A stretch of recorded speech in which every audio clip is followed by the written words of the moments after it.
जे गॅसचा तुटवडा आहे म्हणून जे देशामध्ये वातावरण दूषित करण्याचा प्रयत्न करणारे राहुल गांधी यांचा निषेध करण्याकरता आज या ठिकाणी केज विधानसभा मतदारसंघाच्या आपल्या लोकप्रिय आमदार नमिताताई मुंदडा तसेच आपल्या नेत्या पंकजाताई प्रीतमताई यांच्या नेतृत्वामध्ये भारतीय जनता पार्टीच्या वतीने केज विधानसभा मतदारसंघामध्ये आज आपण राहुल गांधी यांचा निषेध करण्यासाठी आपण सर्व भारतीय जनता पार्टीचे आपण सर्वजण आपले युवा नेते अक्षय भैया यांच्या नेतृत्वाखाली आज यशवंतराव चव्हाण चौक या ठिकाणी राहुल गांधीचा निषेध करण्याकरता आपण एकत्र आलो आणि आज सर्वांनी मिळून राहुल गांधी यांचा निषेध करायचा।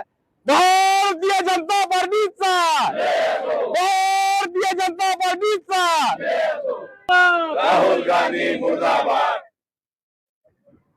आज आपल्या भारतीय जनता पक्षाच्या वतीनं भारतामध्ये एक जे भीतीचं वातावरण निर्माण करण्याचं काम काँग्रेस पक्षाचे खासदार राहुल गांधी आणि त्यांच्या सहकार्यांनी जी एक अफवा पसरवण्याचं काम संपूर्ण देशभरामध्ये या ठिकाणी केलंय, त्यांच्या निषेधार्थ आपण या ठिकाणी सर्वजण पक्षाच्या वतीनं जमलेलो आहोत।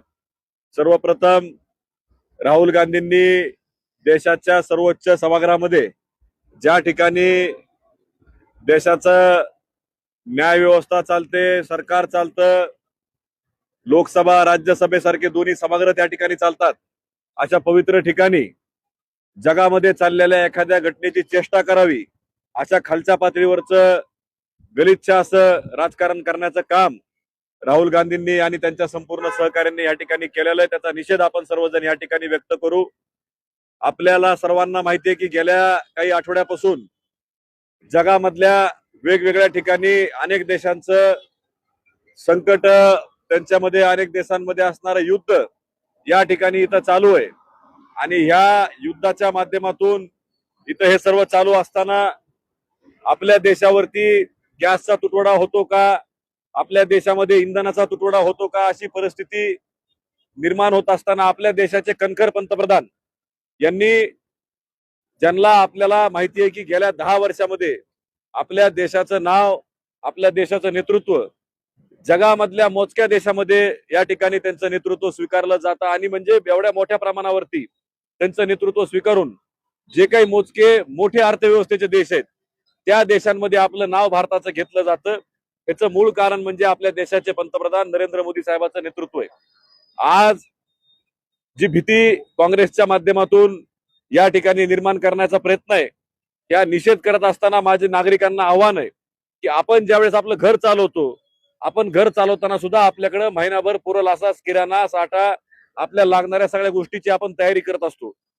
ज्यावेळेस एखादी व्यक्ती देश चालवते तर देश चालवताना सुद्धा त्यांना अनेक जागतिक गोष्टीचा अंदाजा असतो, अनेक जागतिक गोष्टीची माहिती असते आणि त्या माहितीप्रमाणे आपल्या देशाला काय रोज लागतं ह्याबद्दलचा अभ्यास देशाचे पंतप्रधान आणि त्या खात्याचे विभाग प्रमुख ह्या सगळ्यांना त्या ठिकाणी असतो आणि त्या पद्धतीनंच तिथं त्याची व्यवस्था करण्यात आलेली असते। गॅसच्या तुटवड्यामध्ये फक्त भीतीचं वातावरण निर्माण करण्याचं काम या ठिकाणी केलं। सरकारनं काळजीसाठी या ठिकाणी सांगितलं की बाबा हॉटेल व्यावसायिकांनी असेल, इतर लोकांनी असेल, गॅस जपून वापरावे की जेणेकरून हे जर युद्ध नाही थांबलं तर आपल्याला आपल्या नागरिकांना वेळेवरती गॅस पुरवठा घरगुती उपयोगासाठी, शाळेच्या उपयोगासाठी, दवाखान्याच्या उपयोगासाठी तो पुरवठा पूर्णपणे करता यावा ह्याच्यासाठी खबरदारी घेण्यासाठी सरकारनं अनेक त्या ठिकाणी योजना आखलेल्या आहेत। देशाचे पंतप्रधान देश पातळीवरती ह्या सगळ्या गोष्टीवरती जातीनं लक्ष या ठिकाणी ठेवून आहेत। त्याचबरोबरीनं राज्याचे मुख्यमंत्री देवेंद्र फडणवीस साहेब हे राज्यातल्या प्रत्येक जिल्हा अधिकाऱ्याशी रोज बोलून तुमच्या जिल्ह्यातली काय गॅसची परिस्थिती आहे, तुमच्या जिल्ह्यातली इंधनाची काय परिस्थिती आहे आणि ह्याबद्दलचा आढावा ते स्वतः विशेष या ठिकाणी घेतायत। कुठल्याही पद्धतीनं चुकीचं वातावरण तयार होणार नाही असा मुबलक साठा आपल्या देशाकडे या ठिकाणी आहे। काल तुम्ही सर्वांनी बातम्यात पाहिलं की जो जागतिक रस्ता पाण्याच्या माध्यमातून आपल्या देशाकडे किंवा पाश्चिमात्य देशाकडून पूर्वेकडल्या देशांकडे जातो, ज्याला आपण होर्मुझचा रस्ता ज्याला आपण म्हणतो, त्या समुद्र रस्त्यावरती सुद्धा काल आलेल्या बातम्यांमध्ये आपण स्पष्टपणे पाहिलं की भारताला पुरवणारा गॅसचे जे जहाज होते त्या जहाजांना तिथून येण्याची परवानगी युद्ध चालू असलेल्या सर्व देशांनी दिलेली आहे। हे आपल्या नेतृत्वाचं एक चांगलं गुण आहे की मोदी साहेबांना त्या पद्धतीनं तिथं सन्मानानं आपल्या देशाचं सामान असल्यामुळं कुणी तिथं अडवण्याचा प्रयत्न या ठिकाणी करत नाही. पण चुकीची अफवा पसरून लोकांना भयभीत करायचं आणि उगाच कारण नसताना रांगेत उभं करायचं. कधी कधी आपण पाहतो, एक छोटं उदाहरण आहे की कुणीतरी अफवा सोडतं. काय अफवा सोडतं? उद्या पेट्रोलचे भाव इतक्या रुपयाने वाढणार आहेत. लगेच आपण पाहतो की तालुक्यातल्या गावातल्या सगळ्या पंपावरती 2-2 किलोमीटर लाईन लागते. की अशा अफवेनं लोकांची गैरसोय होती. ज्या लोकांची काही आवश्यकता नसताना सुद्धा त्यांना तिथे यावं लागतं, रांगेत उभं राहावं लागतो, त्रास सहन करावा लागतो, अनेकांना आपले ठरलेले कामं रद्द करावे लागतात. अशा पद्धतीची एक चेष्टा करण्याचं काम विरोधी पक्षनेते राहुल गांधींनी आणि त्यांच्या संपूर्ण लोकांनी या ठिकाणी केलेलं आहे. मी आपल्या सर्वांना विनंती करतो की आपल्या देशाचे पंतप्रधान, राज्याचे मुख्यमंत्री देवेंद्र फडणवीस साहेब आणि त्यांच्या माध्यमातून चालू असलेल्या ज्या काही उपाययोजना आहेत ज्या गोष्टीवरच्या, त्या आपण सोशल मीडियाच्या माध्यमातून असेल, आपल्या फेसबुक, व्हॉट्सअप, इंस्टाग्रामच्या माध्यमातून असेल तर लोकांपर्यंत पोहोचवाव्यात. आणि अशा पद्धतीनं कुठलाही तुटवडा राज्यामध्ये, देशामध्ये नाही, याची जाणीव नागरिकांना आपण एक आपल्या देशावरती असलेलं प्रेम, आपलं कर्तव्य आणि सद्यस्थिती काय चालू आहे ह्याची जाणीव करून देणाऱ्या गोष्टी पुढच्या दिवसभरामध्ये आपल्याला ऑनलाईन लोकांसमोर या ठिकाणी आणणं गरजेचं आहे.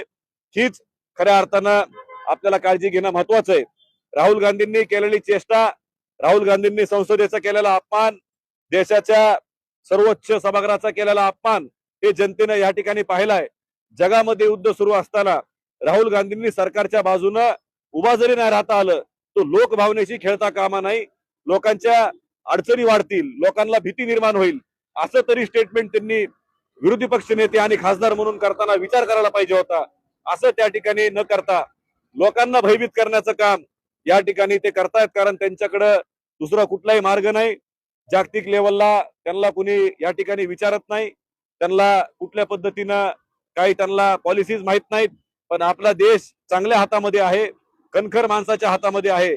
आणि आपला देश भविष्यामध्ये, जसं काल राज्याचे मुख्यमंत्री फडणवीस साहेबांनी सांगितलं की अमेरिका असेल, रशिया असेल, इराण, इस्रायल, इराक असेल, UAE असेल, सर्वजण म्हणतात की ही मध्यस्थी करण्याची ताकद फक्त भारतात आहे.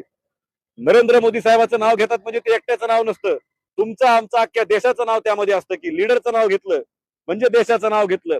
आणि ते नाव भविष्यामध्ये सुद्धा आपल्याला चांगल्या पद्धतीने टिकून ठेवण्यासाठी मोदी साहेबांचं देशावरती असणारं प्रेम, नागरिकांवरती असणारं प्रेम, कुठल्याही पद्धतीचा तुटवडा जाणवणार नाही ह्याची घेणारी त्यांची खबरदारी, ह्या सगळ्या गोष्टी नक्कीच भविष्यामध्ये आपल्याला चांगल्या पद्धतीने उपयोगी येतील. म्हणून आज आपण आपल्या पक्षाच्या वतीनं, तुमच्या आमच्या सगळ्यांच्या वतीनं राहुल गांधी यांचा निषेध करून आपल्या पंतप्रधानावरती कणखर विश्वास ठेवून आपल्या देशाला येणाऱ्या अडचणीला नक्कीच ते चांगल्या पद्धतीने सामोरे जाऊन लोकांची सोय करतील, एवढाच विश्वास आपण या पद्धतीने ठेवू. आणि एवढं बोलून आजचा हा निषेधाचा आपण कार्यक्रम या ठिकाणी समाप्त करू. धन्यवाद. जय हिंद, जय महाराष्ट्र. राहुल गांधी मुर्दाबाद, मुर्दाबाद, मुर्दाबाद. राहुल गांधी मुर्दाबाद. मोदी साहेब तुम आगे बढ़ो, हम तुम्हारे साथ हैं. भारतीय जनता पार्टीचा मुर्दाबाद, मुर्दाबाद. राहुल गांधी मुर्दाबाद, मुर्दाबाद, मुर्दाबाद. राहुल गांधी. नरेंद्रजी मोदी साहेब यांच्या माध्यमातून जे खंबीर सरकार आहे त्यांच्या पाठीशी आपण सर्व जनतेनं खंबीर असं उभं राहावं. आणि निश्चितच या सर्व गोष्टींना नरेंद्र मोदी साहेब अतिशय चांगल्या पद्धतीने हाताळतील असा सर्व जनतेला विश्वास आहे. परंतु या विश्वासाला सोडून देण्याचं काम जे काही 10 खासदार या ठिकाणी करत आहेत त्यांचा निषेध करण्यासाठी आज आपण भारतीय जनता युवा मोर्चा असेल, भारतीय जनता पक्ष असेल, या सर्वांच्या माध्यमातून या ठिकाणी त्यांचा निषेध नोंदवतो. मुर्दाबाद, मुर्दाबाद. राहुल गांधी मुर्दाबाद, मुर्दाबाद, मुर्दाबाद. राहुल गांधी मुर्दाबाद. भारतीय जनता पार्टीचा जय असो. माता की जय. त्या प्रवेशद्वारावर प्रवेशद्वार त्या ठिकाणी कुणालाही आंदोलन करता येत नाही. विरोधक असो, सत्ताधारी असो, असा नियम आहे. पण त्या नियमांचं कुठेतरी उल्लंघन करून एक द्वेष भावनेतून त्या ठिकाणी खासदार राहुल गांधी यांनी आंदोलन केले, अतिशय चुकीच्या पद्धतीने केले. त्या ठिकाणी त्या सर्वोच्च सभागृहाचा अवमान त्या ठिकाणी करण्यात आलेला आहे. त्या अवमानाचा निषेध म्हणून भारतीय जनता पार्टी आंबोली शहर व तालुक्याच्या वतीनं आपण या ठिकाणी काँग्रेस पक्ष असेल किंवा राहुल गांधी असेल त्यांचा या ठिकाणी निषेध व्यक्त करण्यासाठी समजतोय.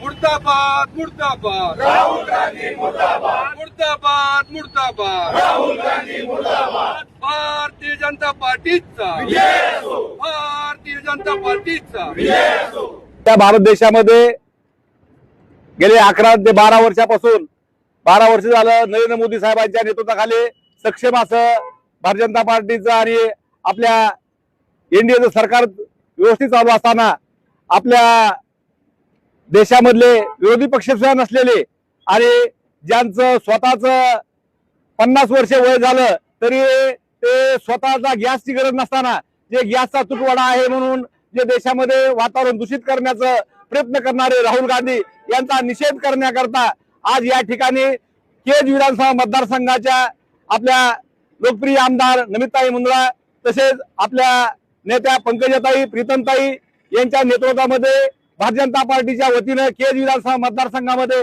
आज आपण राहुल गांधी यांचा निषेध करण्यासाठी आपण सर्व भारतीय जनता पार्टीचे आपण सर्वजण आपले युवा नेते अक्षय भैया यांच्या नेतृत्वाखाली आज यशवंतराव चव्हाण चौक या ठिकाणी राहुल गांधीचा निषेध करण्याकरता आपण एकत्र आलो आणि आज सर्वांनी मिळून राहुल गांधी यांचा निषेध करायचा भारतीय जनता पार्टीचा भारतीय जनता पार्टीचा राहुल गांधी मुर्दाबाद.